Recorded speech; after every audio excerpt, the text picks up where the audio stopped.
moment in the life of Isaiah where he will have an incredible encounter with God. And so we're going to look at that this morning. Isaiah chapter 6, verse 1, it says, "In the year that King Uzziah died, I saw the Lord." Stop there. Well, that's where you read it. Anyway. Stop there. So in the year that King Uzziah died, I saw the Lord. So this is an interesting opening phrase that Isaiah says to us, because he says, when this King Uzziah, was on the throne, as long as he was in power, it was difficult for Isaiah to experience God's presence, to see, to get revelation, to hear from God. And that's not a good thing for a prophet.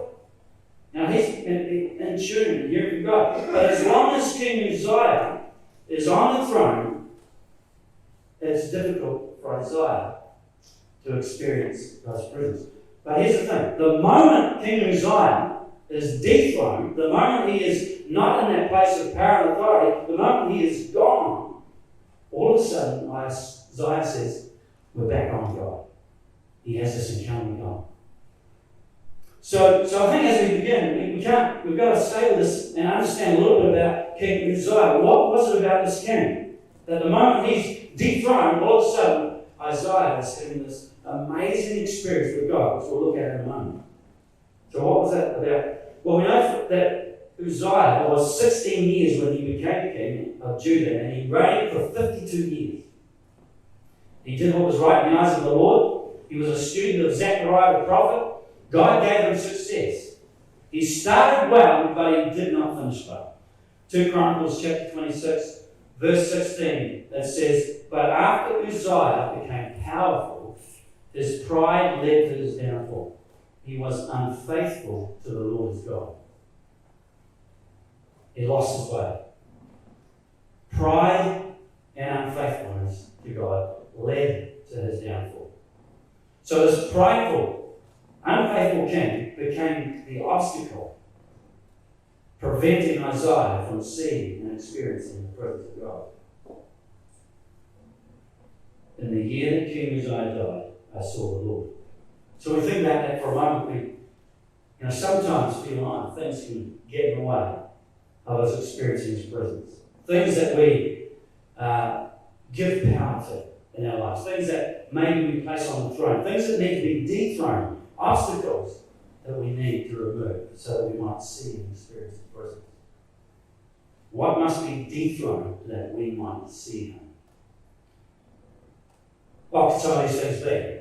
Pride, fear, worry and anxiety, especially at the moment. There can be a lot of, we can give power and place anxiety and worry on the throne. We can give it power. Unforgiveness, bitterness, apathy, that's a big one in the church I think today, apathy. That can get in the way. That can be something that is an obstacle for us experiencing God's presence. We're just too apathetic. Complacency, unbelief, grief. Things that we set up in our life that we give power to. As long as we give power to these things, they can be a blockage preventing us from experiencing His presence and or a greater measure of His presence. In our story, the moment that pride and unfaithfulness was dethroned and dealt with, Isaiah has this amazing experience, this amazing encounter with God. Let's have a look at it. It says, "In the year that King Uzziah died, I saw the Lord, high and exalted, seated on the throne, and the train of His robe filled the temple. His presence took over the temple. The presence of God took over the place. Above Him were seraphim, each with 6 wings." So these seraphim means an agent of fire. So these are fiery angels. They've got 6 wings. They're not like the regular 2-wing variety that we can go down the mall and get. These are 6 wings. And the one set of wings, it says, they covered their faces. With 2, they covered their feet. And with 2, they were flying. So there's this covering their faces, a sense of reverence and awe in the presence of God. Covering. And the other 2, they're flying. And they were calling to one another, "Holy, holy, holy is the Lord Almighty. The whole earth is full of His glory." They are continuously in awe of this God, continually celebrating and declaring His holiness and His majesty in His mind. And I never got tired of that. We read in Revelation that this was all they did, continuously, declaring God's holiness and His majesty. At the sound of their voices, the doorposts and the threshold shook, and the temple was filled with smoke. I've got the control, so no one's pushing the button. But so they were given it their all. They weren't quietly just holy, holy, holy. This was loud, passionate declaration of the holiness and might of God. Things were shaking, and the temple was filled with smoke.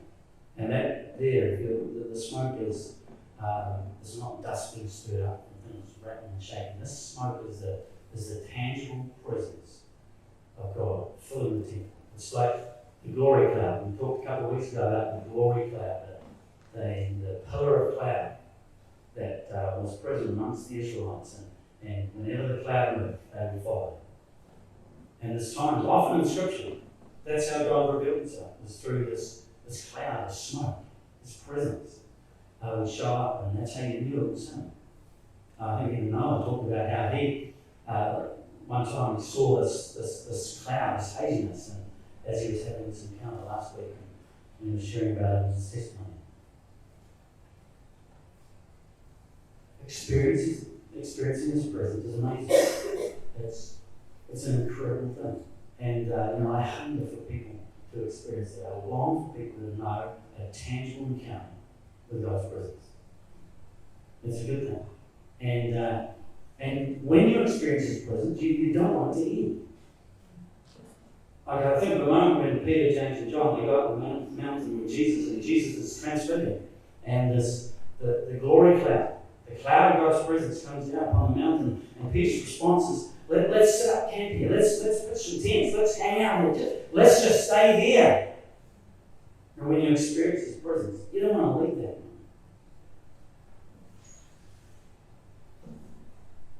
And here's Isaiah. He's in this place in the encounter, this incredible, powerful, overwhelming encounter with God. And he's probably, his first response is, wow, this is what I've been missing out on. This is what King Uzziah has been preventing me from experiencing. But once the king had gone, now he's having this amazing experience. And look at his response. Look at his response here. He says, "Woe to me, I cried, I am ruined. I am ruined." One encounter with God could ruin you forever. One moment in His presence can transform, change the course of your life. And we call it the one-step program. The one-step program. It's a legal thing in the Bible. This is how Jesus worked. What is it? You come to Jesus, one moment with Jesus, and your life is never again the same. The one-step program. We were praying. Last Sunday night, we had our revival prayer, and Janet was there, and she was praying.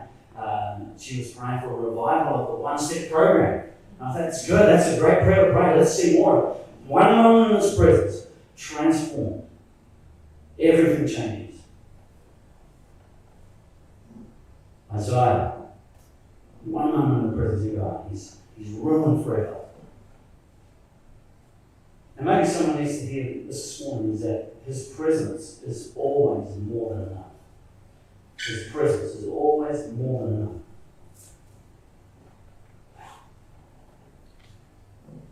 We pursue His presence because in His presence there's peace. In His presence there is joy, there is healing, there is freedom, there is victory.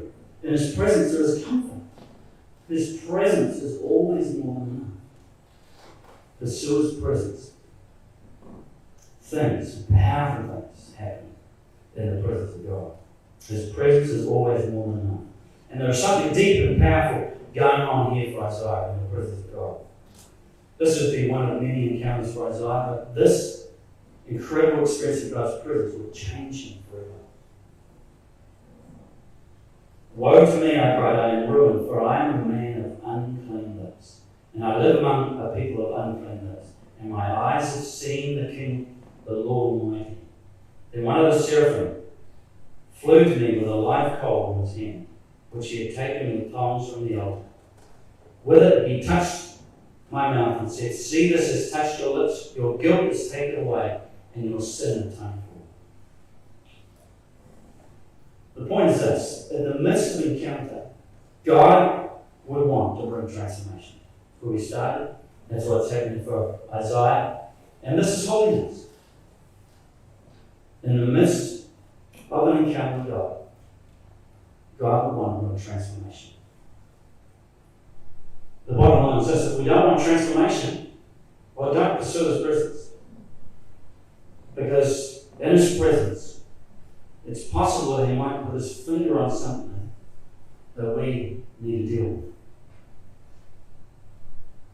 So if we don't want that, well, we say, well, actually, no, I'm quite happy keeping my King Uzziah on his throne. Actually, I'm quite happy to get out of that thing because, I get out of that sense of, sometimes we might be worried and anxiety. I'll give power to that. I'll give power to unforgiveness. I'm going to give power to offence. A person's upset with bitterness, whatever it might be. We give power to the thing that might keep us from His presence, because in His presence it can get dangerous. So we remove the king, we dethrone that thing, pursue His presence, and then in His presence, God can put His finger on something. Now, it could be anything. In His presence is transformation. For Isaiah, it was God shone His light on the area of his life that he needed to give to God. And then God responded with transformation. The hot coals from the altar touched his lips and transformed, set him free in the presence of God. I remember, there's a number of ways that transformation can happen in God's presence. We've heard a testimony of healing this morning. Healing is one way God can move in His presence. Healing can come. I remember when we were living in Plymouth, I had a friend there who broke his neck. And this guy didn't go to church, but he had broken his neck and he didn't sever his spinal cord at all, so he could carry on, but he just lived with this continuous sense of pain and discomfort. And then he went one day, he went to church with a friend, and this person sort of hounded him and pestered him until he relented. I'll just go along and check it out. Just go this once to church. We're just going so this guy will get off the case. But he goes along to church at one time, and that's the one time that the guy talked about healing. And so this guy comes to the front and is prayed for and has this powerful encounter in the presence of God, and is instantly healed. You would leave that place pain-free, completely healed.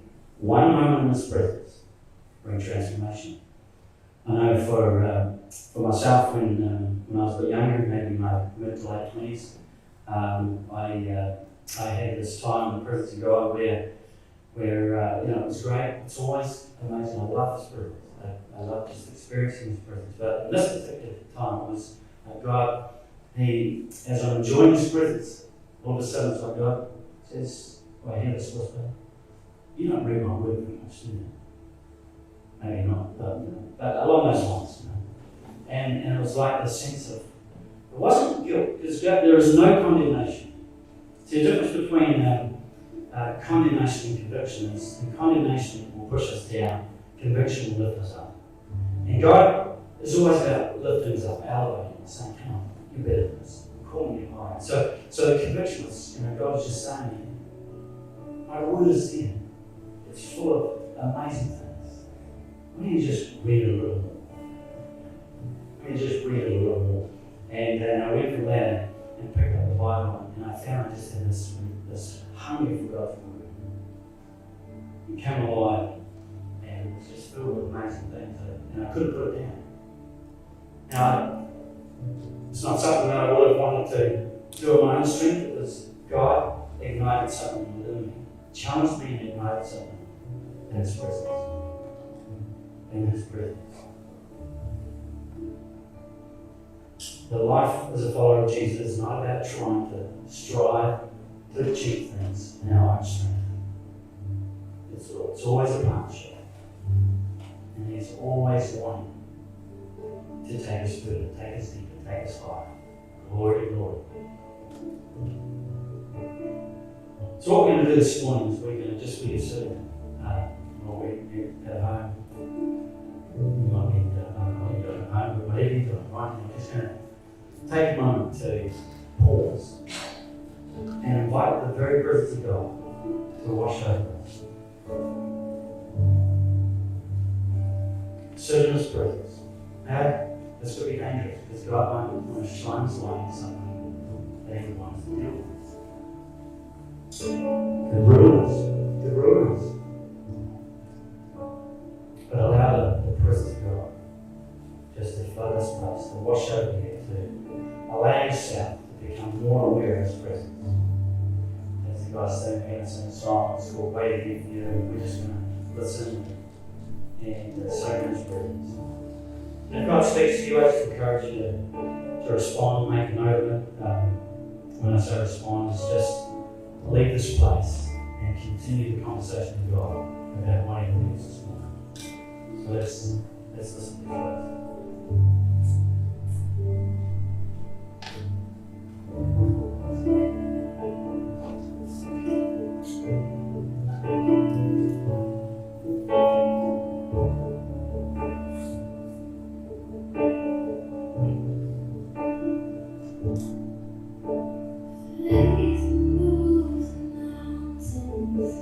Let the mountains move.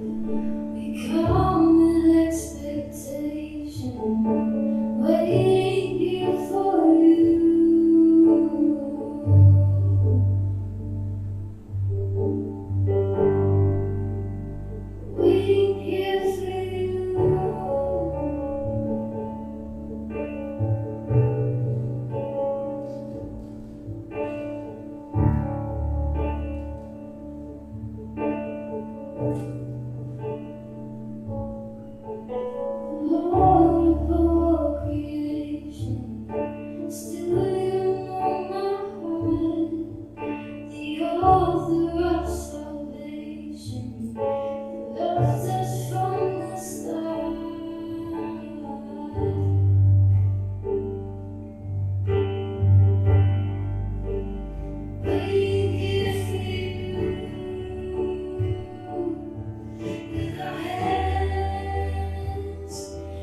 joy.